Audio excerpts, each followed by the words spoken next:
Gold, trusted gold buyers. మీరు తాకట్టు పెట్టిన బంగారాన్ని విడిపించి ఈ రోజు ఉన్న మార్కెట్ ధరకు కొనబడును. నాగ సాధువులకి అఘోరాలకి తేడా ఏంటి?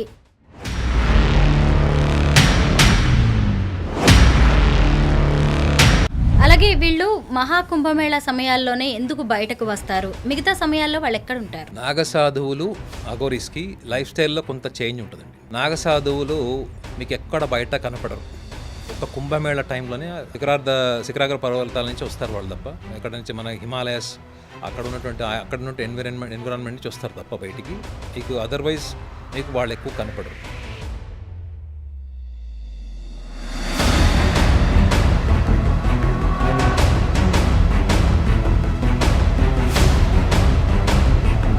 పన్నెండేళ్లకోసారి పుష్కరాలు వస్తాయి. మహాకుంభమేళా సమయంలో వెళ్ళి నదీ స్నానాలు చేస్తే మంచిది, పితృకార్యాలు చేస్తే మంచిది అని చాలామంది వెళ్తూ ఉంటారు మహాకుంభమేళాకి. త్రివేణి సంగమం అదే ఉంటుంది, ప్రయాగ్రాజ్ అక్కడే ఉంటుంది. మరి మిగతా సమయాల్లో ఇవి చేస్తే పుణ్యం వస్తుందంటారా? సో మనిషి ఎప్పటి వరకైతే ఇన్ఫీరియారిటీ కాంప్లెక్స్తో ఉంటాడు, అంటే నేను బలహీనుణ్ణి, నేను పాపాత్ముణ్ణి,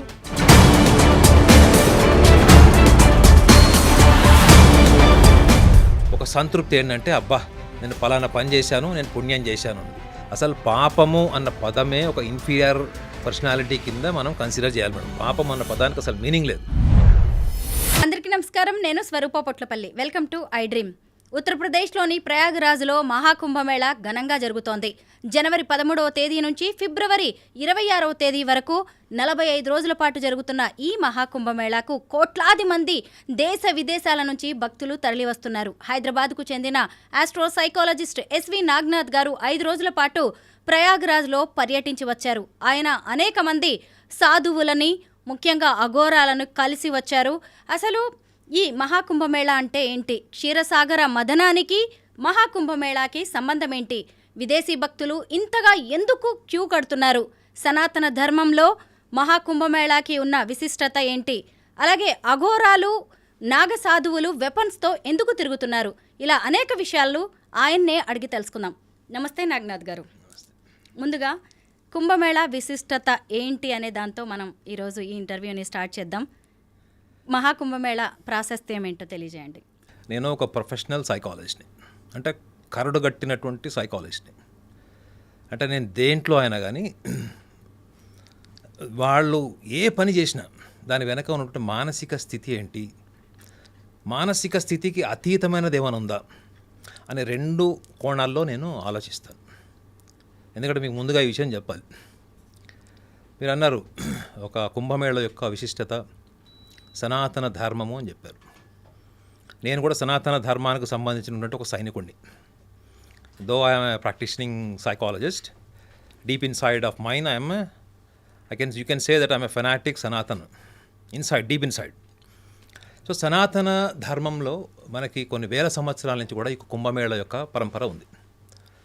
మనకి పెరిఫరల్గా చూసినా కానీ 7th సెంచరీ నుంచి కూడా మనకి దీనికి సంబంధించినటువంటి హిస్టరీ కూడా ఉంది కుంభమేళ. అయితే కుంభమేళ అన్నది నా దృష్టిలో, నేను అక్కడ టైం స్పెండ్ చేసి వచ్చాను కాశీలో. కుంభమేళతో సంబంధం లేకుండా కూడా నేను కాశీకి అనేక సార్లు వెళ్ళాను. నాకంటూ అక్కడ ఒక సొసైటీ కూడా ఉంది, అంటే నన్ను ఫాలో అయ్యేవాళ్ళు, సలహాలు తీసుకునేవాళ్ళు, రెగ్యులర్గా నేను వెళ్ళినప్పుడు కలిసిన వాళ్ళు, నాకు అక్కడ అకామిడేషన్ కూడా ఫ్రీగా ఇచ్చే స్థాయిలో నాకు అక్కడ పరిచయాలు ఉన్నాయి. అయితే నాకు అర్థమైంది నేను చెప్తున్నాను మీకు. కుంభమేళ అంటే మన భారతీయ సనాతన ధర్మంలో ఉన్నటువంటి గొప్ప విషయం ఏంటి అంటే, మన ఋషులు, మునులు, మన యొక్క యాన్సెస్టర్స్ అంటాం మనం, అంటే ఋషి పరంపర. ప్రపంచ దేశాల్లో మీరు అన్ని దేశాలతో ముఖ్యంగా మీరు పోల్చి చూస్తే మన భారతదేశానికి పుణ్యభూమి అని ఎందుకుంది? ఎందుకు అంటే ప్రపంచానికి శాస్త్రీయ పరిజ్ఞానాన్ని, శాస్త్రీయపరమైనటువంటి ఆలోచనలు మనకి వెస్టర్న్ కంట్రీస్ నుంచి వచ్చినాయి చాలా మటుకు. సైంటిఫిక్ రీసెర్చ్ కానీ సైంటిఫిక్ ఎనాలిసిస్ అన్నది కూడా మనం ఎక్కువగా మాట్లాడుకుంటే వెస్టర్న్ కంట్రీస్ నుంచి ఎక్కువ మాట్లాడతాం. సైన్స్ అండ్ టెక్నాలజీ డెవలప్ చేసింది కూడా వాళ్ళే అని కూడా ఇప్పటికి కూడా చాలామంది చెప్పుకుంటారు. అది నిజమా అబద్ధం అన్నది that is a different topic. కానీ భారతదేశానికి వచ్చేటప్పటికి ఏం చెప్తారు? ఇక్కడ మతము, ఆచారాలు, సంస్కృతి, భిన్నమైనటువంటి పద్ధతులు, స్వేచ్ఛా జీవితం, ఆధ్యాత్మికత, యోగా, మెడిటేషన్, ధ్యానం, కర్మ సిద్ధాంతం. ఓకే, ఇవన్నింటిని కూడా మనము చూడాలి అంటే భారతదేశానికి రావాల్సిందే. అదే మీరు వెస్టర్న్ కంట్రీస్ డెవలప్ చేసినటువంటి సైన్స్ అండ్ టెక్నాలజీతో మనం ప్రోగ్రామ్ చేస్తున్నాం. ఇది కూడా మనకి టెక్నాలజీ నుంచి డెవలప్ అయినటువంటిది మనం చేస్తున్నాం. అంటే సైన్స్ అండ్ టెక్నాలజీ నుంచి మనం ప్రపంచాన్ని చూడొచ్చు, ప్రపంచాన్ని భిన్నమైనటువంటి కోణంలో మనము అనుభూతి పొందొచ్చు. కానీ there is a world, there is a cosmos within our self. Science and టెక్నాలజీతో మీరు బయట ప్రపంచాన్ని చూస్తే అంతర్గతంగా ఉన్నటువంటి ఒక కాస్మస్ ఎనర్జీ, ఒక deep inside personality, beyond mind, beyond intellect, beyond 5 senses. ఈ యొక్క ఆలోచన విధానాన్ని మనకి కొన్ని వేల సంవత్సరాల కిందనే మన ఋషులు ఈ ప్రపంచానికి ఇచ్చినటువంటి ఒక బహుమతి. ఆ బహుమతి అని ఎందుకు చెప్తున్నానంటే, వాళ్ళ శరీరాలు ధ్యానంలో ఉన్నప్పుడు నలిగిపోయి, కాలిపోయి, తుప్పు పట్టిపోయి, చెదలు పట్టిపోయిన స్థితిలో కూడా వాళ్ళు ఇంద్రియ నిగ్రహాన్ని కోల్పోకుండా సాధించినటువంటి సంపత్తి ఏదన్నా ఉంది అంటే అదే ధార్మికత. That is called the spirituality.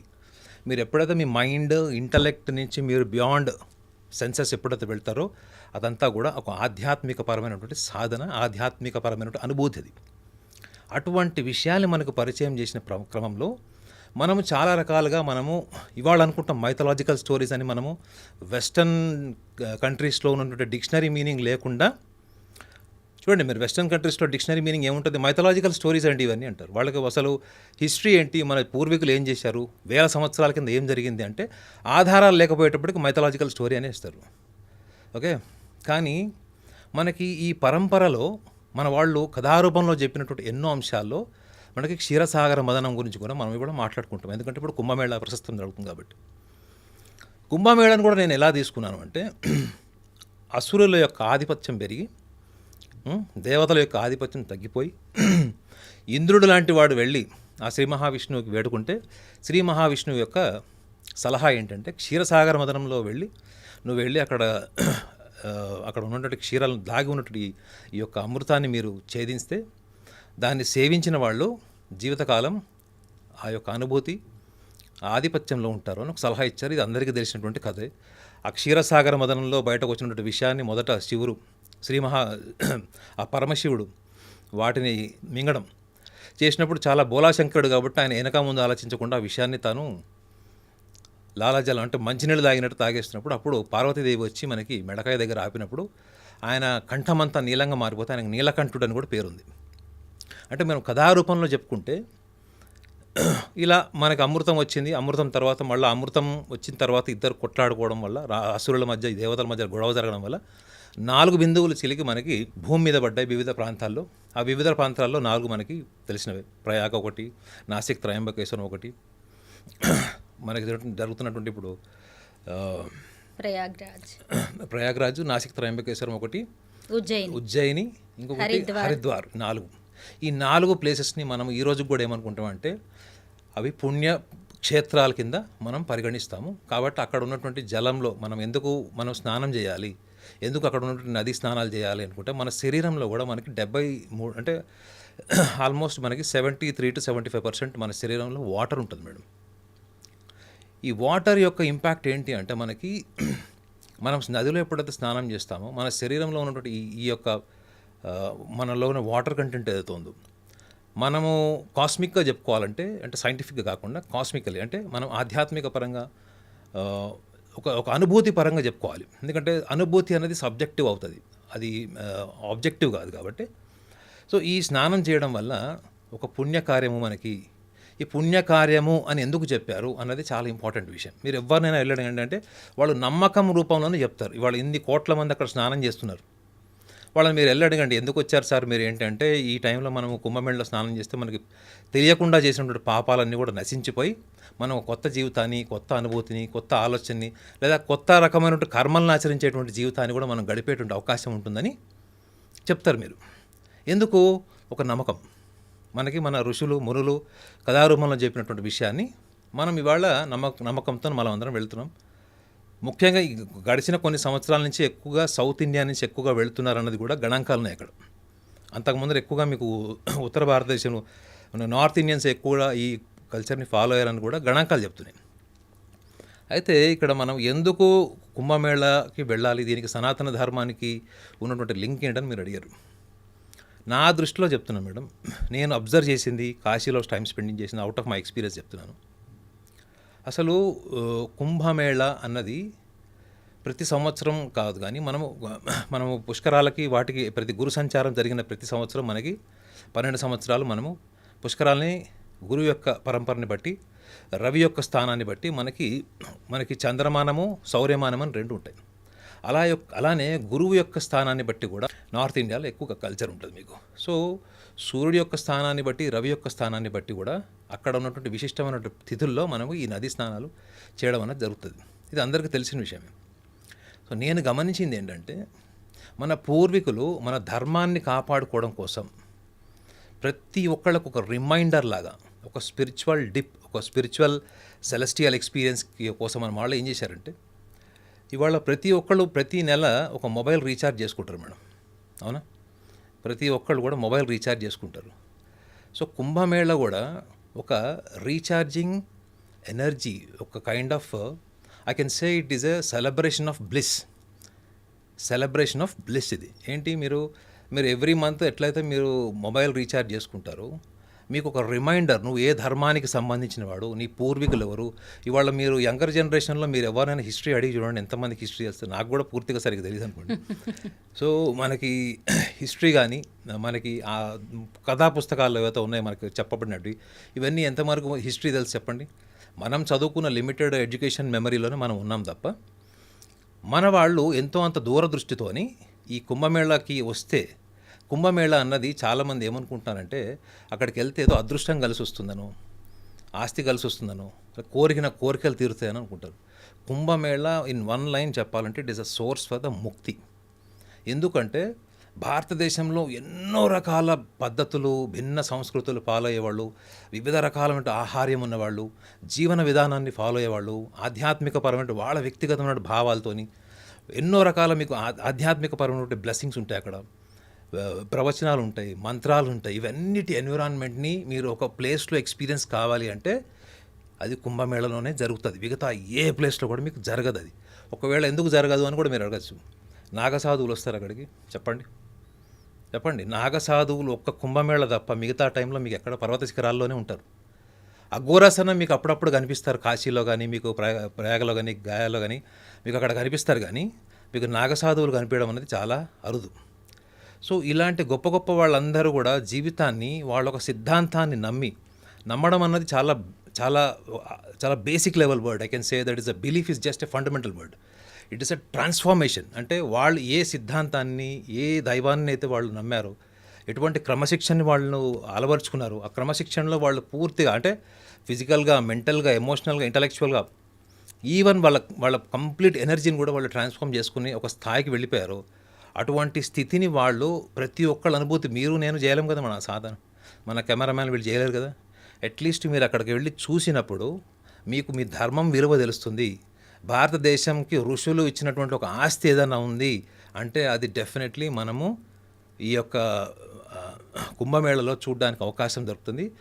Beside the Ksheerasagara Madhanam story, there is an experience, physical experience during the Kumbh Mela time. అందులో మీకు కుంభమేళ టైంలో మీకు కనపడిన ఒక అద్భుతమైన అనుభూతి ఏంటంటే, మనము రొటీన్గా, మెకానికల్గా, కార్పొరేట్, ఒక సివిలైజ్డ్ సొసైటీలో నుంచి ఒక ఎక్స్పీరియన్షియల్ సొసైటీలోకి వెళ్తాం. మనకు అన్ని రకాల ఆశ్చర్యకరమైన విషయాలు కనపడతాయి. నాగసాధువులు బట్టలు లేకుండా ఉంటారు, ఏదో చిన్న ఒక కండువా లాంటిది ఏదో, అది కూడా అంత మందిలోకి వస్తారు కాబట్టి వాళ్ళు కట్టుకుంటారు. లేదా చాలామంది అయితే అసలు లేని కూడా లేరు, నేను చూశాను కదా, ఎవరు అసలు నగ్నంగా ఉన్నారు. కానీ అందరిని నేను చూసింది ఏంటంటే, ప్రతి ఒక్కళ్ళు ఫస్ట్ న్యూడ్గా ఉన్న సాధువులనే చూస్తున్నారు. న్యూడిటీ అన్నది మనకు అలవాట్లేదు కదా. ఒక చిన్న పిల్లవాడిని, చిన్న పిల్లల్ని మనం చూస్తాం తప్ప, అది కూడా నెలల పిల్లల్ని చూస్తాం మనం ఎక్కువగా. అలాంటిది ఒక వయసు వచ్చేసిన వాళ్ళు, ఆల్మోస్ట్ మిడిల్ ఏజ్ క్రాస్ అయిన వాళ్ళు, వీళ్ళందరూ కూడా నగ్నంగా మీకు తిరుగుతున్నప్పుడు ఒక కామన్ మ్యాన్ బేసిక్ పర్సెప్షన్ ఏంటి, అరే వీళ్ళు నగ్నంగా ఉన్నారు ఏంటి అనుకుంటారు. మళ్ళీ రెండో ఆలోచన ఏంటంటే, వీళ్ళు నగ్నంగా ఉండి ఇంత సాధన చేశారు, వీళ్ళు కఠోరమైనటువంటి దీక్షలు చేస్తారు, వీళ్ళు కఠోరమైనటువంటి 12 సంవత్సరాల సాధనలో వీళ్ళకి మానవాతీతమైనటువంటి శక్తులు వస్తాయి వీళ్ళకి అనేటువంటి ఇమాజినేషన్కి మీరు ఎప్పుడు కనెక్ట్ అవుతారు మేడం? మొత్తం కుంభమేళ లేదు, కుంభమేళ పక్కన పెడితే మీరు ఇటువంటి ఆలోచనకి ఇన్స్పిరేషన్ ఎక్కడి నుంచి వస్తుంది? మీకు కుంభమేళ నుంచి వస్తుంది. సో మన పూర్వీకులు ఏం చేసినా కానీ కొన్ని వేల సంవత్సరాల నుంచి కూడా ఇంత దూరదృష్టితోనే కుంభమేళ యొక్క విశిష్టత, అంటే ఈ పుణ్యము పాపము ఇవన్నీ పక్కన పెడితే ఒక మనిషికి ఐ ఓపెనింగ్ కల్చర్ని చూడడానికి ఒక అవకాశాన్ని ఇచ్చారు అంటే అది కుంభమేళలో అని నా పర్సనల్ ఎక్స్పీరియన్స్. నాగనాథ్ గారు టెక్ దిగ్గజం యాపిల్ ఫౌండర్ స్టీవ్ జాబ్స్ భార్య కూడా పావెల్ జాబ్స్ కూడా వచ్చారు. ప్రయాగ్రాజ్కి వచ్చారు. 4 days ఉన్నారు. ఆవిడతో పాటు ఆవిడ స్టాఫ్ వచ్చారు. కమలాగా ఆవిడ పేరు మార్చుకున్నారు. సనాతన ధర్మాన్ని కూడా స్వీకరిస్తున్నట్టుగా చెప్పారు. అయితే ఆవిడలాగే ఎంతోమంది కోట్లాది మంది ఫారినర్స్ ఈరోజు మహాకుంభమేళాకు వస్తున్నారు. ఎందుకు భారతీయులతో పాటు విదేశీయులు కూడా మన సనాతన ధర్మానికి ఈ మహాకుంభమేళాకి ఇంతగా ఆకర్షితులవుతున్నారు? ఇప్పుడు విదేశాల్లో చాలామంది ఒప్పుకోకపోవచ్చు, కానీ ఇటువంటి ఫారెన్ కల్చర్లో మీకు ఎటువంటి కల్చర్ మీకు ఫ్యామిలీ కల్చర్ కనిపిస్తుంది చెప్పండి. కొన్ని వందల సంవత్సరాల నుంచి కూడా మీకు ఫారెన్ కంట్రీస్లో మల్టిపుల్ మ్యారేజెస్ ఎర్లీ అంటే మీకు 14 సంవత్సరాల లోపలనే స్త్రీ పురుషుల యొక్క సంభోగం అంటే వాళ్ళ జీవన విధానంలోనే మీకు ఫ్యామిలీ కల్చర్ మీకు కనపడదు. మల్టిపుల్ మ్యారేజెస్, మల్టిపుల్ అఫైర్స్, వాళ్ళ జీవితం అంతా కూడా ఒక సోషల్ ఐడెంటిటీ నుంచి ఎస్టాబ్లిష్ అవుతుంది మేడం. మన భారతదేశంలో ఏంటంటే ఫ్యామిలీ అండ్ ఫెస్టివల్స్ నుంచి కల్చర్ పర్సెప్షన్ అంతా డెవలప్ అవుతుంది. వాళ్ళకి మీరు చూడండి, విదేశాల్లో ఉన్న వాళ్ళకి వాళ్ళు ఏం చేసినా వాళ్ళకి సోషల్ ఐడెంటిటీ లేని వాళ్ళు ఎక్కువ డిప్రెషన్లో ఉంటారు. వాళ్ళు ఏం చేసినా అది 10 మంది గుర్తించాలి, పేపర్లో రావాలి, టీవీలో రావాలి, ఎవ్రీబడి షుడ్ అప్రిషియేట్ దెమ్. అంటే వాళ్ళ దృష్టిలో భౌతికం అనమాట. అంటే నేను నా యొక్క రూపము, నా తెలివితేటలు ఐడెంటిఫై అయితే చాలు అనేటువంటి ఆలోచన విధానంతో వాళ్ళు పెరిగారు. వాళ్ళకి చాలా చిన్న వయసులోనే అంటే మీరు 11 సంవత్సరాల నుంచి 14 సంవత్సరాలు అక్కడ ఉన్నటువంటి స్వేచ్ఛ వల్ల వాళ్ళకి ఏముంది, వాళ్ళకి లిమిటేషన్స్ లేవు. 14 ఏళ్ల తర్వాత పిల్లవాడు అమ్మాయి వాళ్ళు పార్ట్ టైం జాబ్స్ చేసుకుంటారు, వాళ్ళ సంపాదన వాళ్ళు ఉంటారు, పేరెంట్స్ పర్యవేక్షణ వాళ్ళు ఎంతవరకు ఉంటారు, ఇవన్నీ కూడా వాళ్ళకి కొన్ని వందల సంవత్సరాల నుంచి వాళ్ళ జీవన విధానంలో ఒక వయసు వచ్చిన తర్వాత ఎందుకు కుటుంబాలు నిలబడట్లేదు. వాళ్ళు కూడా వాళ్ళ మతానికి సంబంధించినటువంటి అన్ని రకాల ప్రేయర్స్ చేస్తారు, వాళ్ళకి మతానికి సంబంధించినటువంటి రీచువల్స్ అన్నీ ఫాలో అవుతారు. 30 సంవత్సరాలు వచ్చేటప్పటికే మెడికేషన్ మీద, డ్రగ్ మీద ఉన్న వాళ్ళు more than 60% ఉన్నాయని కూడా గణాంకాలు చెప్తున్నాయి వెస్టర్న్ కంట్రీస్లో. మేడం, more than 60% ఈ క్లినికల్ మెడికేషన్ మీద ఉన్నాయని చెప్తున్నారు. మరి ఇంత వెస్టర్న్ టెక్నాలజీ, ఇంత సైన్స్ అండ్ టెక్నాలజీలో డెవలప్ అయిన తర్వాత ఈ ఎమోషనల్ బ్యాలెన్స్ ఎందుకు రాలే వాళ్ళకి? ఎందుకు అంటే వాళ్ళకి ఇప్పుడు ఈ మధ్య గడిచిన కొన్ని సంవత్సరాల నుంచి వాళ్ళకి తెలుస్తుంది ఏంటంటే, మనం ఏదైతే లైఫ్లో అనుకుంటున్నామో మన జీవితం అంతా కూడా మన జన్మనే ఒక పాప జన్మ, మనం పాపాల కోసం పాపం చేస్తే పుట్టాము, ఈ పాపాలు చేస్తే పుట్టాము కాబట్టే మనకి ఎవరో ఒకడు పైనుంచి వచ్చి మన బ్లంట్గా చెప్పాలంటే రక్తం అంటే పాపాన్ని రక్తంతో గడుగుతారని, లేక రకరకాల వాళ్ళకి వాళ్ళ నమ్ముకుంటే ఆధ్యాత్మిక సిద్ధాంతాలు అవన్నీ ఉన్నాయి. వాళ్ళని వాళ్ళ జీవితంలో వాళ్ళు సంతోషంగా ఉండడానికి, డిప్రెషన్లో పోకపోవడానికి, లేకపోతే వాళ్ళ పర్సనల్ లైఫ్ని డిస్టర్బ్ చేసుకోకుండా ఉండడానికి ఎంతవరకు వాళ్ళకు పనికొచ్చినాయి. దిస్ ఇస్ ద ఫస్ట్ వాళ్ళలో వచ్చిన అబ్జర్వేషన్. మన భారతదేశానికి సంబంధించిన హిస్టరీ చూడండి ఒకసారి. ఇక్కడంతా కూడా ఎవరు కొట్టుకున్నా ఏం చేసుకున్నా ఈ దేశంలోనే కొట్టుకున్నారు. ఇక్కడ రాజులు ఇక్కడిక్కడే కొట్టుకొని, ఇక్కడ ఐకమత్యం లేదు, ఇక్కడ కుటుంబాలు, ఇవన్నీ రకరకాలు. కానీ మనం ఎప్పుడు కూడా పక్క దేశాలకు వెళ్ళి వాళ్ళ సంస్కృతిని కానీ, వాళ్ళ మతాలకు జోలికి కానీ, వాళ్ళ మతాచారాలకు వెళ్ళినటువంటి చరిత్ర ఉందో చెప్పండి. అబ్దుల్ కలాం గారు ఇచ్చినటువంటి స్టేట్మెంట్, గడిచిన 5,000 సంవత్సరాల్లో ఎప్పుడు కూడా మన భారతదేశం ఎప్పుడు కూడా ప్రపంచ దేశాల్లో ఏ దేశం యొక్క సంస్కృతిని కానీ, వాళ్ళ మతాచారాలను కానీ ఎక్కడ కూడా వాళ్ళ శాసించి కానీ, వాళ్ళని డిస్టర్బ్ చేసి వాళ్ళ హింసాత్మకమైన సంఘటనలు లేవు అని ఆయన అబ్దుల్ కలాం గారు స్వయంగా చెప్పారు. సో ఇప్పుడు వెస్టర్న్ కంట్రీస్లో ఉన్నదంతా ఏంటంటే just body, just mind. Even ఒక సైకాలజిస్ట్ కూడా చెప్తున్నాను కదా, మీరు మైండ్ అనగానే వెస్టర్న్ కంట్రీస్లో అన్నీ వచ్చేస్తాయి మీకు. మైండ్ అంటే ఏంటంటే వాళ్ళ ఆలోచన విధానం, బుద్ధి అన్నీ వచ్చేస్తాయి అందులో. అదే మీరు Vedic way of understanding mind ఉంది చూడండి, మీరు వేదాంతిక్ వే ఆఫ్ అండర్స్టాండింగ్ మైండ్లో మనశ్చిత్త బుద్ధి అహంకారాలను మీకు 4 కేటగిరీస్ చేస్తారు దాన్ని. అదే మీరు అక్కడికి వచ్చేటప్పటికి ఏమైపోతుందంటే everything is personality, everything is thought process, everything is upbringing. చిన్నప్పుడు ఎట్లా పెరిగారు, ఆ పెరిగిన విధానాన్ని బట్టి వాళ్ళు ఉంటారు అని వాళ్ళు ఫిక్స్ అయిపోయారు. ఇప్పుడు అదే మెథడ్స్ వాళ్ళు కొన్ని వందల సంవత్సరాల నుంచి వాళ్ళు సైన్స్ అనుకుని అవే నమ్ముతున్నారు. కానీ ఇవన్నీ కూడా ఇరాడికేట్ ఎందుకు అవుతున్నాయి? ఎందుకంటే they have understood now one thing ఏంటంటే, అసలు కర్మ అన్న పదము మన ఋషులు మునులు మనకిచ్చినటువంటి గొప్ప వరం. అది నేను ఇందాక కూడా చెప్పాను. కర్మ అంటే ఏంటి మేడం? మనం చేసేటువంటి ఒక యాక్టివిటీ. ఈ యాక్టివిటీ వెనక ఉన్నటువంటి మనసులో ఉన్నటువంటి భావం ఏంటి? ఈ భావాన్ని మనం కనుక మెరుగుపరుచుకుంటే మన కర్మని మనమే మార్చుకొని కర్మ చేసే విధానాన్ని మార్చుకొని కర్మ విధానం మారినప్పుడు కర్మ ఫలితం కూడా మన చేతిలో ఉంటుంది అని మనకి కొన్ని వందల వేల సంవత్సరాల్లోనే భగవద్గీతలో కర్మయోగం గురించి చెప్పాడు. స్వామి వివేకానందుల వారు కూడా ఇదే విషయం చెప్పారు. మీరు కర్మయోగం చదవండి, కర్మయోగం ఫాలో అవ్వండి అని చెప్పాడు.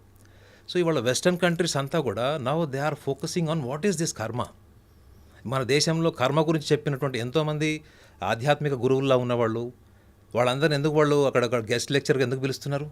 వాళ్ళ పుస్తకాలు ఆల్రెడీ ఉన్నాయి కదా. మరి ఒకవేళ వాళ్ళ ఆధ్యాత్మిక గ్రంథాల్లో ఉంటే ఎందుకు మన గ్రంథాల వైపు రావాల్సిన అవసరం ఏమొచ్చింది వాళ్ళకి?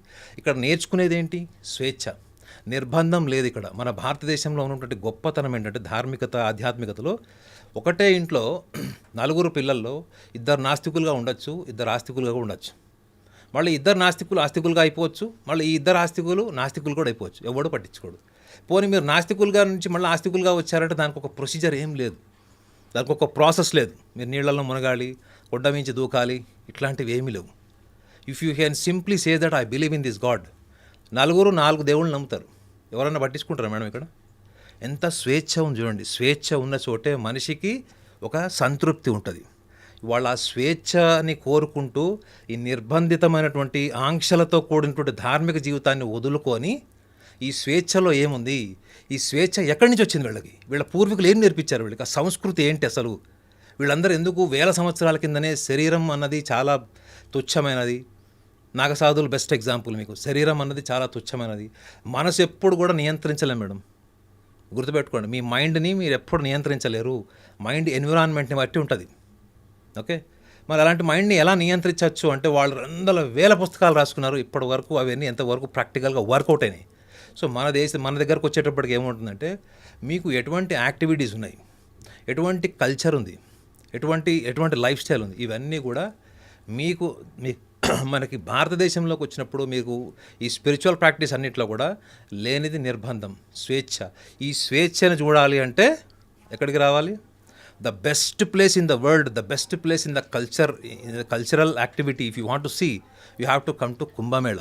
మీరు కుంభమేళని ఒక స్నానం అంటే వెళ్ళి అక్కడ మనం నదిలో దిగి స్నానం చేయడం, పుణ్యం పాపం పక్కన పెడితే మేడం, మీరు కుంభమేళ అన్నది మీరు భారతదేశాన్ని ఒకవేళ మీరు చూడాలనుకున్నారనుకోండి, భిన్న సంస్కృతులు, పద్ధతులు, ఆచారాలు, వ్యవహారాలు, మనుషులు, మనస్తత్వాలు, ఇవన్నీ ఒకవేళ మీరు ఒక వేదిక మీద చూడాలి అనుకుంటే కుంభమేళకు వెళ్ళండి. ఎందుకంటే కుంభమేళ అన్నది అది మన మైథలాజికల్ స్టోరీ. ఇవన్నీ మనం ఏదో హిస్టరీ అనండి, మైథలాజికల్ స్టోరీ అన్నది పక్కన పెడితే అనుభూతి. మీరు అన్నారు కదండి వెస్టర్నర్స్ అంతా ఎందుకు వస్తున్నారంటే they want to experience life.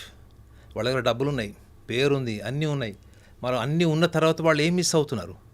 They want to explore something. జీవితంలో ఎవరైనా బాగా ఉన్నతమైన పేరు సంపాదించిన వాళ్ళు, ఐడెంటిటీ సంపాదించిన వాళ్ళు ఎందుకు ధార్మిక వైపు వస్తున్నారు? ఎందుకంటే they want to extend there conscious experiences.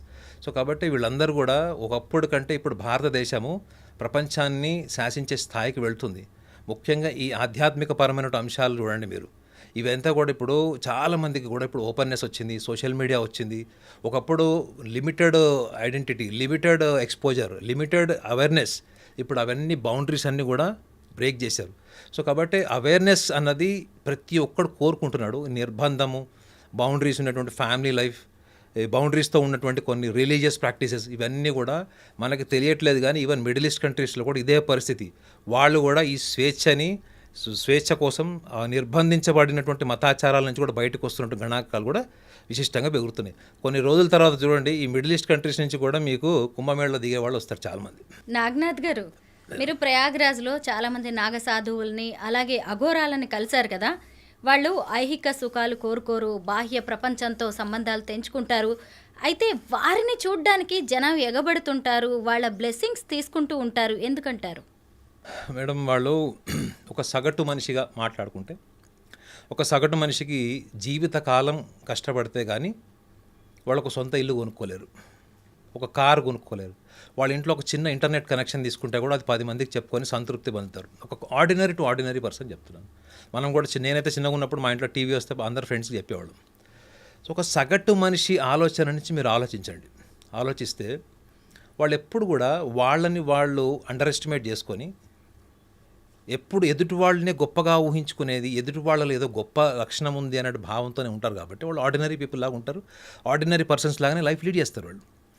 కానీ ఎప్పుడైతే వాళ్ళు ఈ నాగసాధువులు కానీ అఘోరాస్ని చూసినప్పుడు ఫస్ట్ ఒక స్పెల్ బౌండ్ ఏంటంటే, వాళ్ళని చూసిన తర్వాత వీళ్ళు ఆల్రెడీ కొన్ని నమ్మకాలు ఉంటాయి. ఏంటంటే వీళ్ళు సాధువులు, అవధూతలు, వీళ్ళందరూ కూడా మానవాతీతమైన శక్తులు ఉంటాయి, వీళ్ళకి అతీంద్రియమైన శక్తులు ఉంటాయి వీళ్ళకి.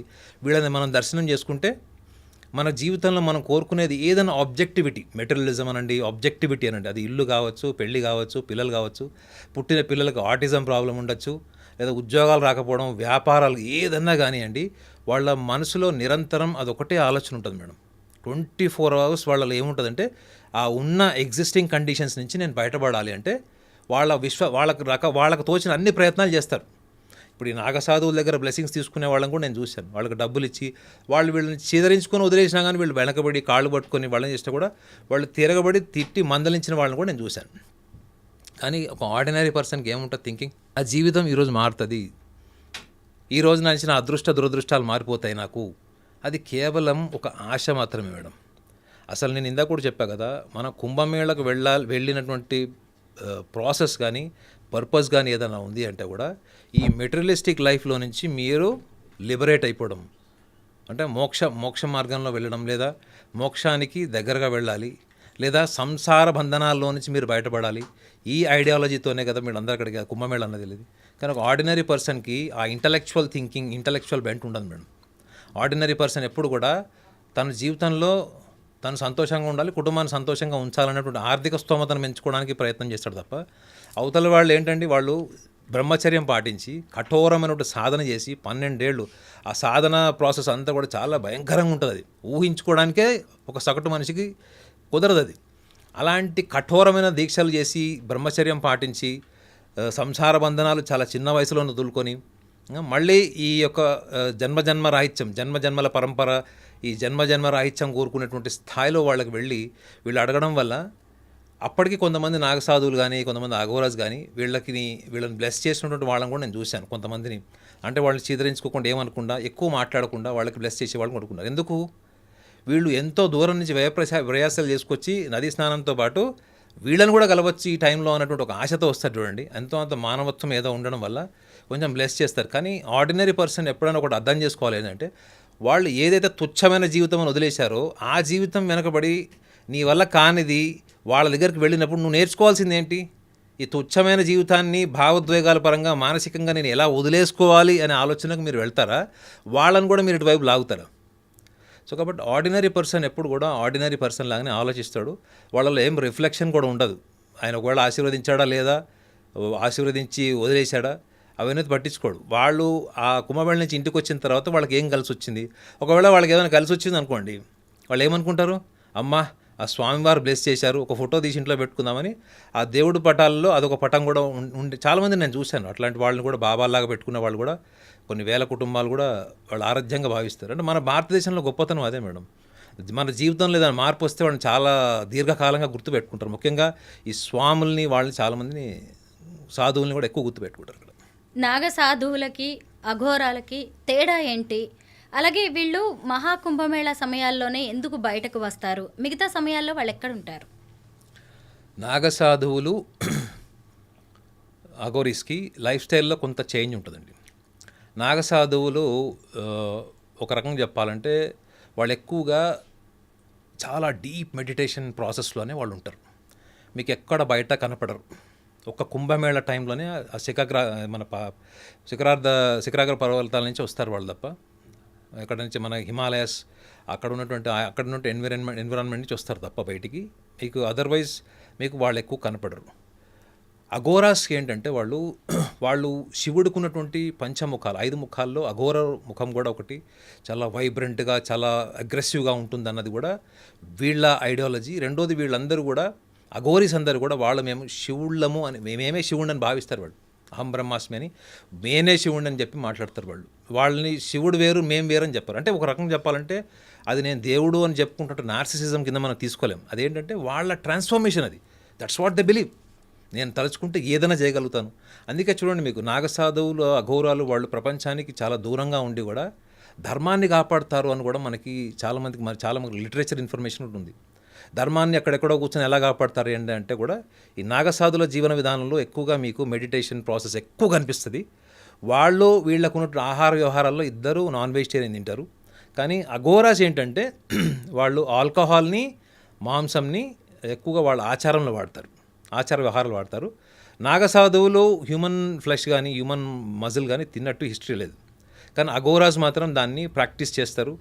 ఆ తినే ప్రాసెస్ చెప్పా కదా మీకు, అది పూర్తిగా నమిలి మనం ఇంట్లో మంచూరియా తిని పీల్చి మింగేలాగైతే చెయ్యరు. అది కేవలం నేను గతంలో కూడా ఒకసారి చెప్పాను, ఒక శవం మీద వాళ్ళు చేసేటువంటి క్షుద్ర పూజలు కానీ వాళ్ళ స్టేట్ ఆఫ్ మంత్రోపచారణ ఉంటుంది వాళ్ళకి చేసేటువంటిది.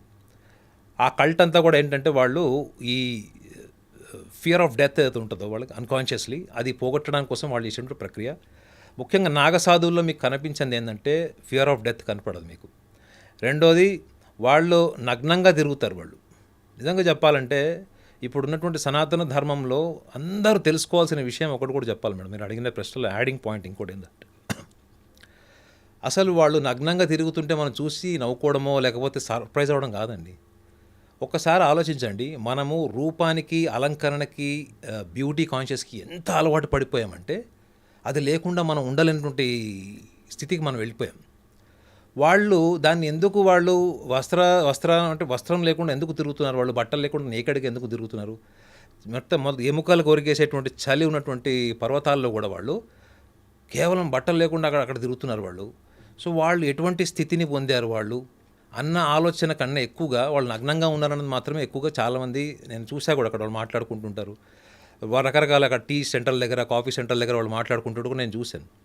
కానీ నిజంగా అది సగటు మనిషి ఆలోచన విధానం అంతా కూడా రూపం వరకు ఎందుకు ఉందంటే, మీరు ఇవాళ రోడ్డు మీద పూల అమ్మాయిని కూడా అడగండి, మీరు షాంపూ ఏం వాడతారంటే బ్రాండ్ పేరు చెప్తుంది.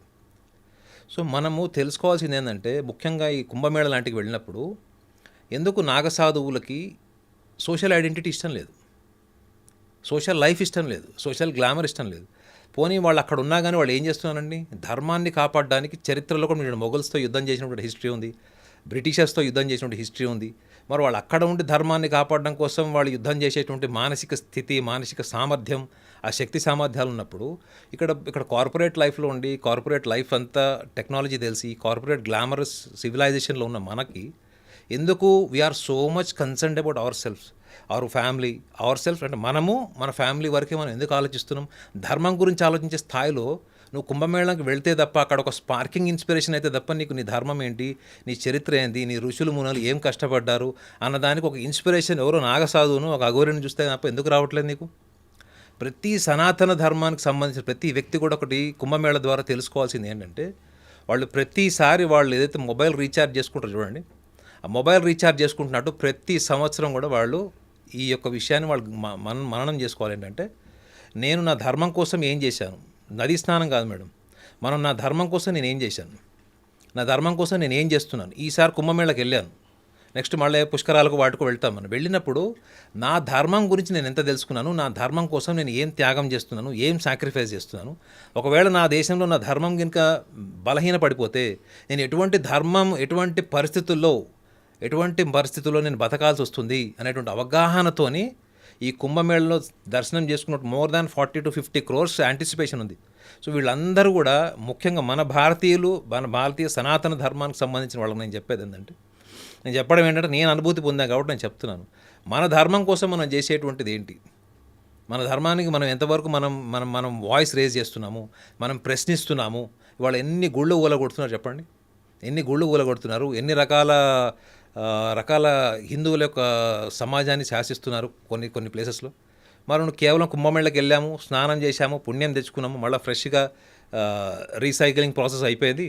ఇంకా మళ్ళీ మనం కొత్త ఎనర్జీతో వచ్చాము. మళ్ళీ మన లైఫ్ దైనందిక జీవితం మళ్ళీ ఇవే రాగద్వేషాలు, ఇవే ఆస్తులు, పంపకాలు, పెళ్ళి, విడాకులు, ఈ యొక్క మైండ్ సెట్తో కాదు కదా మనం ఉండాల్సింది. ఈ లెవెల్ ఆఫ్ ట్రాన్స్ఫర్మేషన్ వాళ్ళు కోరుకుంటారు మేడం. ఎవరు? నాగసాధువులు కానీ, అఘోరస్ కానీ. వీళ్ళు ఇక్కడికి వచ్చి దర్శనం చేసుకొని వెళ్ళిన తర్వాత వాళ్ళు ఏం కోరుకుంటారు? వీళ్ళు వెళ్ళిన తర్వాత ఏమైనా మార్పు వచ్చిందా? ఎందుకు మేడం? వాళ్ళు ప్రకృతితో బతుకుతారు. మీరు వర్తమానంలో ఉంటారు. వాళ్ళు ప్రకృతి వాళ్ళని వర్తమానంలో ఉంచుతుంది. ప్రకృతి ఆ చలి, ఆ అట్మాస్ఫియర్, రిస్క్ ఫ్యాక్టర్స్, ఎన్విరాన్మెంట్ ఉంటుంది చూడండి, వాళ్ళు వర్తమానంలో అలర్ట్గా ఉంటారు. వాళ్ళు వాళ్ళకి వాళ్ళ భూత భవిష్యత్తు వర్తమాన కాలాల్లో వర్తమానంలో ఎక్కువ ఉండడం వల్ల వాళ్ళకి ఈ భౌతిక పరమైనటువంటి ప్రపంచక విషయాల మీద వాళ్ళకి ఇంట్రెస్ట్ ఉండదు. ఒక సగటు మనిషి ఎప్పుడు కూడా చూడండి అయిపోయిన దాని గురించో లేకపోతే కావాల్సిన దాని గురించో, అంటే ఎటువంటి ఎవిడెన్స్ లేనట్టు ఫ్యూచర్ గురించి మాట్లాడతారు, కంట్రోల్ లేనట్టు పాస్ట్ గురించి మాట్లాడతారు. ఈ వర్తమానం గురించి వాళ్ళు మాట్లాడరు. కానీ మీరు అఘోరాస్తోని మీరు నాగసాధువులతో కొంచెం సేపు మాట్లాడండి మేడం, మీరే మీ ఫ్లాష్ బ్యాక్ మర్చిపోతారు. మీకు యాంగ్జైటీ ఏదైతే ఉంటుందో ఫ్యూచర్ గురించి అది పోతుంది. సో ఆ state of complete conscious awareness ఉంటుంది చూడండి, ఆ స్థితికి మీరు వస్తారు. సో కాబట్టి నాగసాధువులు అఘోరాస్కి డిఫరెన్సెస్తో పాటు వాళ్ళ ప్రజెన్స్లో మీరు ఏం అనుభూతి పొందారన్నది కూడా వీళ్ళు ఎదురు చూడాలి తప్ప అక్కడికి వెళ్ళి వాళ్ళ నుంచి ఏదో ఒకటి భౌతికపరమైన ఆశించడం కూడదు. అది సనాతన ధర్మాన్ని ఫాలో అయ్యే వాళ్ళు తెలుసుకోవాలని నా ఉద్దేశం. నాగనాథ్ గారు, నాగసాధువులు అఘోరాలు నిర్భయంగా ఉంటారు, జీవితం మీద ఆశలు వదిలేసుకొని ఉంటారు. అలాంటి వాళ్ళు ఆయుధాలు పట్టుకొని ఎందుకు తిరుగుతూ ఉంటారు? ముఖ్యంగా వాళ్ళు గంజాయి, మాదక ద్రవ్యాలు వంటివి సేవించి మత్తులో ఉంటారని కూడా విన్నాను. ఇది ఎంతవరకు నిజం? మీరు కొంతమంది నాగసాధువులు అలాగే అఘోరాలతో కూడా మాట్లాడారు కదా, వాళ్ళు మీకు ఏం చెప్పారు? మీరు ఏమన్నారు? ఆయుధాలతో ఎందుకు తిరుగుతారన్నారు. మీ దగ్గర ఒక ఆయుధం ఉంది మేడం, మనందరి దగ్గర ఒక ఆయుధం ఉంది. ఏంటి చెప్పండి? అది మనం అందరం కూడా ఒక ఆయుధంతో బతుకుతాం, కానీ అది వాడం. మనం వాడితే వాడతాము, లేకపోతే వాడం. ఒక చిన్న హింట్ కూడా ఇస్తాం, ఆ ఆయుధాన్ని మనం 5 ఏళ్లకు ఒకసారి వాడచ్చు. ఓటు ఏంటి చెప్పండి మేడం, ఎంత ఈజీగా చెప్తున్నారు. ఓటు అని ఆయుధం కాదా? అవును. మీ ధర్మాన్ని కాపాడేటువంటి రాజకీయ నాయకుల్ని, దేశాన్ని కాపాడేటువంటి వాళ్ళు, భారతదేశ సంస్కృతి పద్ధతులు, భారతీయతని ప్రపంచానికి పరిచయం చేసేటువంటి భావోద్వేగాలున్న నాయకుల్ని మీరు ఎంచుకోకుండా అంటే ఆయుధము అంటే మీరు గుర్తుపెట్టుకోండి మేడం, మనం దేవతల గురించి, రాక్షసులు, అసురుల గురించి మనం మాట్లాడుకున్నాం. అసురులు అప్పుడే ఉన్నారా? ఇప్పుడు లేరా? మీరు చెప్పండి. ఇప్పుడు ఏం బాబు, ఇప్పుడు అసురులు లేరా మేడం? సనాతన ధర్మాన్ని విచ్ఛిన్నం చేయాలి, విడదీయాలి, నాశనం చేయాలి అనుకున్నాడు సెక్యులరిజం, సూడో ఎన్విరాన్మెంట్ ఒక తయారైంది చూడండి. ప్రతిరోజు మనం చూస్తుంటాం, మీడియాలో, సోషల్ మీడియాలో, ట్విట్టర్స్లో, అన్నిట్లో చూస్తాం. ఒక చిన్న విషయాన్ని రకరకాలుగా దాన్ని ముక్కలు చేసి ఏదో ఒక రకంగా ఈ ధర్మం అంతా కూడా మూర్ఖత్వానికో, అంధవిశ్వాసాలకో ఇదంతా కూడా నాంది అని ప్రచారం చేసేటువంటి వాళ్ళు. ఎంతమంది విదేశీ శక్తులు ఉంటే ఈ దేశంలో ఇంత మతం మార్పిడి జరుగుతుంది చెప్పండి. వాళ్ళు వీళ్ళందరూ ఎవరండి? వీళ్ళంతా కార్పొరేట్ అసురులు, కార్పొరేట్ రాక్షసులు వీళ్ళంతా. మరి వీళ్ళ మీద యుద్ధం చేయాల్సిన దేవతలు ఎవరు? మనమే. నిజమైన సనాతన ధర్మాన్ని నమ్మిన వాళ్ళు, ఆ ట్రాన్స్ఫార్మేషన్లకు వెళ్ళిన వాళ్ళు, వీళ్ళందరూ కూడా దేవుళ్ళే. వీళ్ళు యుద్ధం చేయాలి. మీరు అడిగిన ప్రశ్న ఏంటి, వీళ్ళు ఆయుధాలు ఎందుకు పట్టుకుంటారు అన్నది. మేడం, మీరు ఎప్పుడైనా అఘోరాస్ని, నాగసాధువుని పక్కన పెట్టి ఎవరైనా సాధువుని కలిసారా? ఒక సాధువు అనేవాడిని మీరు ఎంత పొలైట్గా, హంబుల్గా, న్యాచురల్గా మాట్లాడతారో అంతసేపు వింటాడు మేడం. మీరు ఎప్పుడైతే మీ ప్రెజుడిసెస్కి వెళ్ళి మీ ఆలోచనలే గొప్పవి, లేదా మీ ఆలోచనలే కరెక్టు, లేదా అవతల వాడిని విసిగిచ్చేలాగా మాట్లాడితే అదే సాధువు రివర్స్ అవుతాడు, తీడతాడు, లాగి ఓటు కొట్టినా కొడతాడు. ఒక సాధువుకే నిజమైనటువంటి ధర్మ పరిరక్షణ, సందర్భ సహితమైనటువంటి ప్రవర్తన ఉంటుంది సాధువులకి. అంటే దొంగ సాధువుల గురించి నేను చెప్పట్లేదు, నిజమైన సాధువులకు ఉంటుంది. ఎందుకు? వాళ్ళు ఎప్పుడు కూడా ఏమి కోరుకోవడం మేడం, ప్రపంచాన్ని నుంచి ఏమి కోరుకోరు. నిజమైన సాధువులు ఏమి కోరుకోరు. వాళ్ళు ఎంతవరకు వాళ్ళ స్థితి, వాళ్ళ స్టేట్ ఆఫ్ మైండ్లో ఉంటారు వాళ్ళు. సో అటువంటి వాళ్ళందరూ కేవలం రోజు పొద్దున్న సాయం దాకా అక్కడ ఒక ఎంటర్టైన్మెంట్ జోన్లో ఉండరు. ప్రతి నాగసాధువు, ప్రతి అఘోరి కూడా ఆత్మరక్షణకు సంబంధించిన స్కిల్ ఒకటి ఉంటుంది. అంటే కత్తిసాము కానీ, కర్రసాము కానీ, ఇటువంటిది ఏదో ఒకటి ఉంటుంది మేడం. వాళ్ళు ఎందుకంటే కేవలం వాడు రోజు యుద్ధం చేయకపోవచ్చు, కానీ వాళ్ళు నివాసిస్తున్న ప్లేస్లో ఏదైనా యానిమల్స్ కానీ ఏమన్నా వాళ్ళని అటాక్ చేస్తే కూడా వాళ్ళ శరీరాన్ని, వాళ్ళ ప్రాణాన్ని వాళ్ళు కాపాడుకునేటువంటి కూడా ఒక స్కిల్ వాళ్ళకు ఉంటుంది. సో మీకు ఏం మెసేజ్ వస్తుంది వాళ్ళ ద్వారా? మీ ప్రాణాలని మీరు రక్షించుకునేటువంటి స్థితిలో మీరు ఉన్నారా? తాగి డ్రంక్ అండ్ డ్రైవ్ చేసి ఇష్టం వచ్చినట్టు తిరిగి వేరే వాళ్ళని గుద్ది వీళ్ళు చనిపోయి కుటుంబాన్ని విచ్ఛిన్నం చేస్తున్నట్టు సమాజంలో మనం రోజు చూస్తున్నాం. అదే మీరు నాగసాధువుల్ని, అఘోరీస్ దగ్గర వాళ్ళు చరిత్ర మొత్తం చూడండి. వాళ్ళు ఎప్పుడు ధర్మానికి ఎప్పుడైతే ఒక ప్రమాదం జరిగే అవకాశం ఉంది అన్నప్పుడు వాళ్ళ చేతిలో ఉన్నటువంటి ఆయుధాలను తీశారు బయటికి. ఎందుకు తీశారు? ఆయుధం లేకుండా వెళ్తే వీళ్ళ ప్రాణాలు నిలబడతాయండి, ఎదుటివాడు ఆయుధంతో వస్తే. సో ఆయుధం చేతిలో ఉన్నప్పుడు అదొక సూచన ఏంటంటే, నేను అర్థం చేసుకుంది, మీరు సాధువులతో మాట్లాడారు కదా అన్నారు కదా, ఒక సైకాలజిస్ట్గా నేను మాట్లాడినప్పుడు నాకు అర్థమైంది ఏంటంటే, ఒక సాధువు అనేవాడు కేవలం బయట సమాజంలో తిరుగుతుంటే ఒక 10 మంది వచ్చి కొడితే ఏం చేస్తాడండి?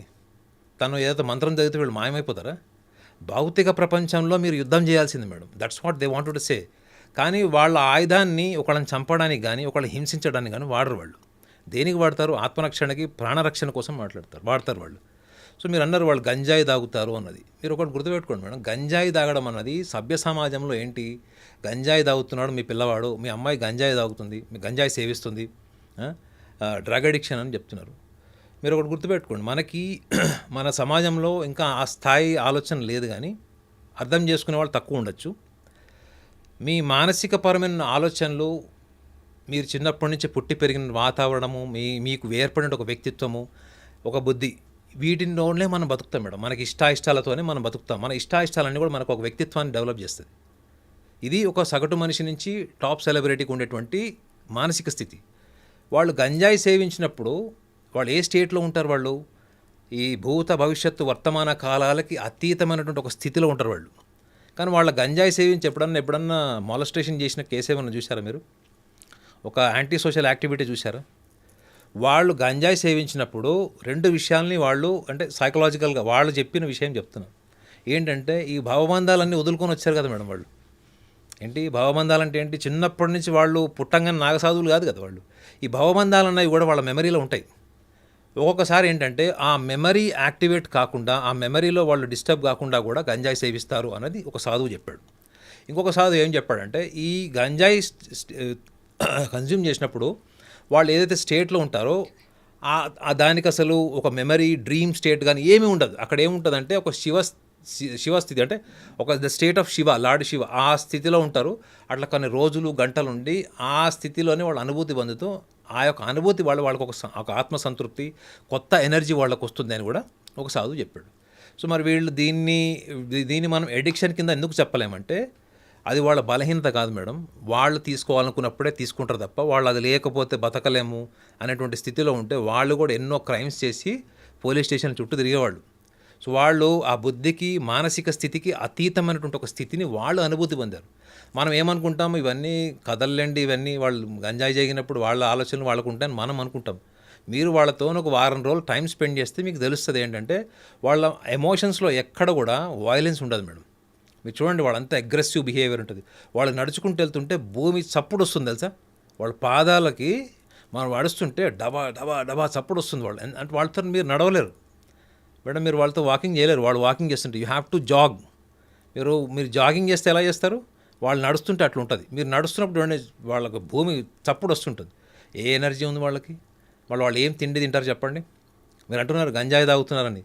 ఈ కుంభమేళ టైంలో వాళ్ళ ఆహారం ఎవరు పెడతారు? వాళ్ళు బయట హోటల్ దిగుతారా? హోటల్లో భోజనం చేస్తారా? వాళ్ళు తెచ్చుకున్నటువంటి ఆహారం, వాళ్ళు చేసుకున్న చపాతీలు కావచ్చు, ఇంకేమైనా కావచ్చు. నేను చూసా కాబట్టి చెప్తున్నా, వాళ్ళు పక్కన కూర్చొని తినేవి చూసా కాబట్టి. మీరు అక్కడి నుంచి బయట వాళ్ళు ఏమైనా ఫ్రూట్స్ అవి తెచ్చి చాలామంది కూడా ట్రై చేశారు. కానీ వాళ్ళు ఎందుకు రిజెక్ట్ చేశారు? అది they have tremendous discipline, control over the food habits. అవి వాళ్ళు బ్రేక్ చేయరు. మనం ఇచ్చే ఆహారమే కాదు మేడం, మంచినీళ్ళల్లో కూడా మన భావం ఏమన్నా ట్రాన్స్ఫార్మ్ అవుతుందేమో అనే ఆలోచనతో ఉంటారని కూడా ఒక స్వామీజీ చెప్పాడు. అవతల వాళ్ళ భావాన్ని కూడా మనం స్వీకరిస్తున్నట్టు ఉంటుంది. వాళ్ళు ఇచ్చేటువంటి వస్తువు, పదార్థం, అంటే వాటర్ కావచ్చు, ఫ్రూట్ కావచ్చు, ఫుడ్ హ్యాబిట్ ఏదైనా కావచ్చు, ఫుడ్ కావచ్చు, అది కూడా వాళ్ళు ఎందుకు స్వీకరించారు అంటే అందులో అక్కడ ఏమి డిస్క్రిమినేషన్ ఆఫ్ సుపీరియారిటీ, ఇన్ఫీరియారిటీ ఉండదు. వాళ్ళ ప్రిన్సిపల్స్కి విరుద్ధం అది. సో అలాంటప్పుడు వాళ్ళు గంజాయి కానీ ఇవన్నీ సేవించినా కానీ వాళ్ళ స్టేట్ ఆఫ్ కాన్షియస్ ఎక్స్పీరియన్స్ కింద మనం తీసుకోవాలి తప్ప, మనం ఒక corporate basic level understanding of the human being నుంచి మనం దాన్ని కన్సిడర్ చేయకూడదు. నాగనాథ్ గారు, 12 ఏళ్లకోసారి పుష్కరాలు వస్తాయి. మహాకుంభమేళా సమయంలో వెళ్ళి నదీ స్నానాలు చేస్తే మంచిది, పితృకార్యాలు చేస్తే మంచిది అని చాలామంది వెళ్తూ ఉంటారు మహాకుంభమేళాకి. ముఖ్యంగా మనం చేసిన పాపాలన్నీ పోతాయి అని కూడా నమ్మేవాళ్ళు ఎక్కువగా ఉంటారు. త్రివేణి సంగమం అదే ఉంటుంది, ప్రయాగరాజ్ అక్కడే ఉంటుంది. మరి మిగతా సమయాల్లో ఇవి చేస్తే పుణ్యం వస్తుందంటారా? మేడం, నేను బ్లంట్గా చెప్తే కొంతమంది హర్ట్ అవుతారేమో, కానీ ద కాన్సెప్ట్ ఆఫ్ సిన్, ఈ పాపము అన్నది ఎక్కడి నుంచి వచ్చింది చెప్పండి? యాజ్ యాంకర్గా మీరు చెప్పండి, ఈ పాపము అనే శబ్దం ఎక్కడి నుంచి వచ్చింది? పాపము అనే శబ్దం ఉన్నంత వరకు మనిషి దేనికి బానిసై ఉంటాడు? పుణ్యంకి. నో, దేవుడికి. దేవుడికా? ఇప్పుడు మీరు ఒకటి చెప్పండి మేడం, బాబు నాయన కెమెరా మీరు కూడా చెప్పండి, మనిషి ఎదుర్కొంటున్న సమస్యలకి దేవుడు పరిష్కారమా చెప్పండి? మనిషి ఎదుర్కొంటున్న సమస్యలకి దేవుడు పరిష్కారం అయితే 55 కంట్రీల్లో ఒక మతం ఉంది. ఒక 4-5 కంట్రీస్ చెప్తే మిగతా అన్ని కంట్రీస్ కూడా చాలా పేదరికంలో దుర్భరమైనటువంటి జీవితం గడుపుతున్నాయి.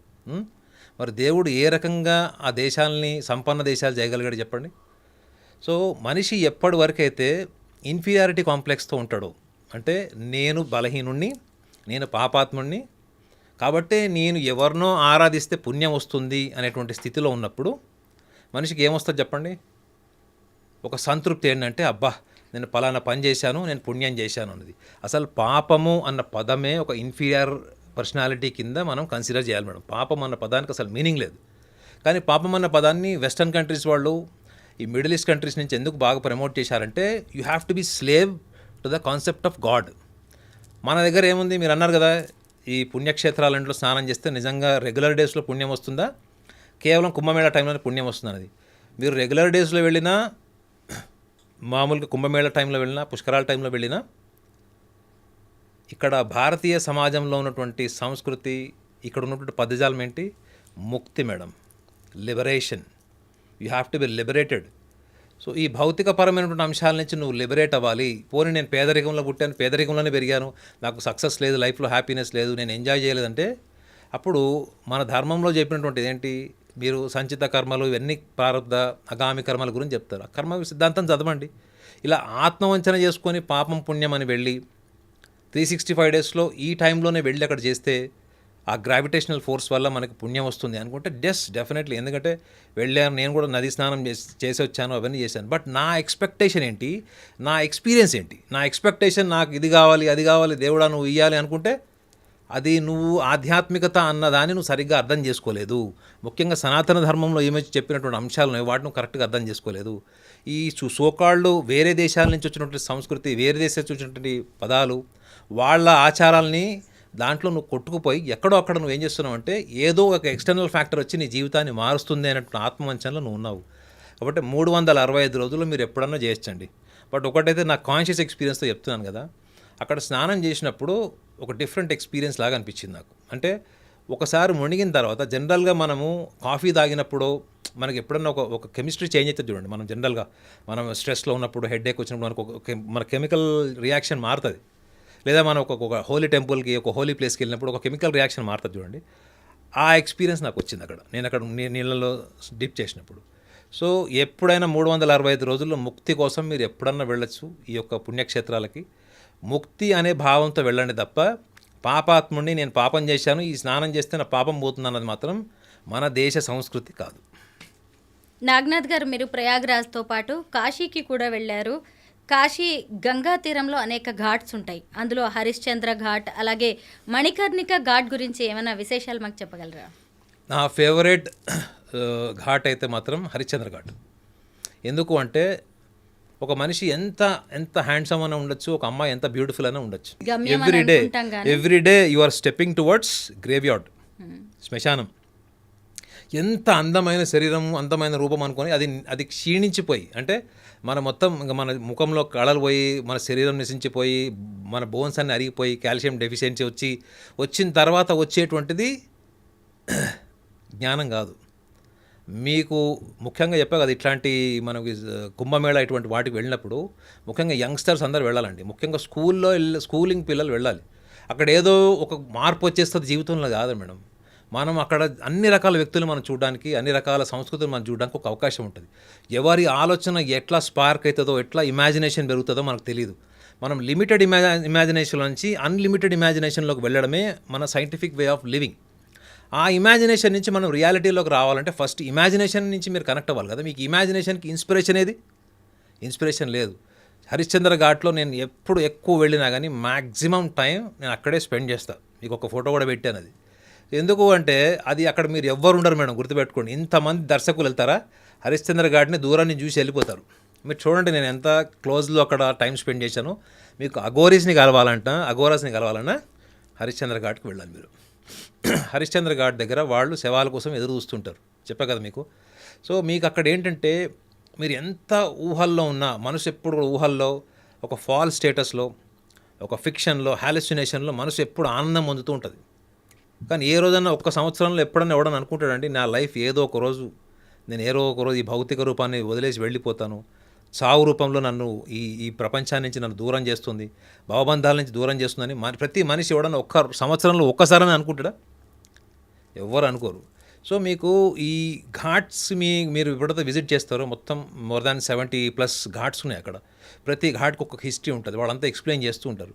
అందులో ముఖ్యంగా ఈ హరిశ్చంద్ర ఘాట్ దగ్గరకు వచ్చేటప్పటికి అక్కడికి ఎవరు ఎక్కువ టైం స్పెండ్ చేయరు. ఒక రకంగా ఏమనుకుంటారంటే ఏదో నెగిటివ్ ఎనర్జీ వచ్చేస్తుంది అక్కడికి వచ్చిన తర్వాత. అక్కడ శవాలు కాలుతూనే ఉంటాయి. మీరు చూసే ఉంటారు, నేను ఒక ముద్రలో ఉన్నప్పుడు వెనక అక్కడ శవాలని దహనం కూడా అవుతున్నాయి అందులో. ఎందుకు అంటే మీరు భయపడకూడదు ఏంటంటే ఒక ఫియర్లెస్ లైఫ్ ఒకవేళ మీరు లీడ్ చేయాలి అంటే చావు భయం పోవాలి మేడం. అఘోరీసే వాళ్ళు ఎంత సాధన చేస్తారు ఈ ఫియర్ ఆఫ్ డెత్ ఓవర్కమ్ కావడం కోసం. ఎంత తురుంకానైనా కానీ చావు భయం ఉంటుంది. అందులో డెత్ ఎక్స్పీరియన్స్ మీరు చేయలేరు మేడం, ఎవరు చేయలేరు. ఎందుకంటే ఒకవేళ డెత్ ఎక్స్పీరియన్స్ అయిన తర్వాత ఆ మనిషి ఆ థియరీ రాయలేడు కదా. Once if I'm died I may be experiencing death, but what if I die I cannot write my experience. అవునా? కానీ మీకు ధ్యానంలో చావు అనే అనుభూతిని, డెత్ ఎక్స్పీరియన్స్ని కూడా చేయొచ్చు అని ఒక సాధువు చెప్పాడు. ఇక్కడ ఈ హరిశ్చంద్ర ఘాట్ దగ్గర కలిసిన సాధువే చెప్పాడు, ధ్యానంలో even you can experience the death but you are still alive. ధ్యానంలో ఎక్స్పీరియన్స్లో నుంచి చావు అనే ఎక్స్పీరియన్స్ చేసి కూడా still you are alive. So దానివల్ల ఏమవుతుందో చెప్పండి, you will become more fearless. అర్థమైందండి? మన మైండ్ ఎప్పుడైతే చిన్నప్పటి నుంచి మన పెంపకం అంతా భయంతోనే ఉంటుంది కదా. అన్నం తినకపోతే బెదిరిస్తారు, చదవకపోతే బెదిరిస్తారు, నువ్వు సరిగా బట్టలు వేసుకోకపోయినా బెదిరిస్తారు. సో భయం అన్నది మన పెంపకంలోనే ఉంటుంది. కాబట్టి ఈ భయాన్ని ఎలా అధిగమించాలి, భయాన్ని అధిగమిస్తూ మన జీవితం ఎలా గడపాలి, అలాంటి భయం లేకుండా బతికే జీవితంలోనే ఎక్కువగా మనిషికి చైతన్యం వచ్చేటువంటి అవకాశం ఉంటుందని సాధువుల నమ్మకం. Thank you so much Naganath గారు. మహాకుంభమేళా గురించి తరతరాలకు ఉపయోగపడే ఎంతో విలువైన సమాచారాన్ని మాకు అందించారు. Thank you so much. Welcome.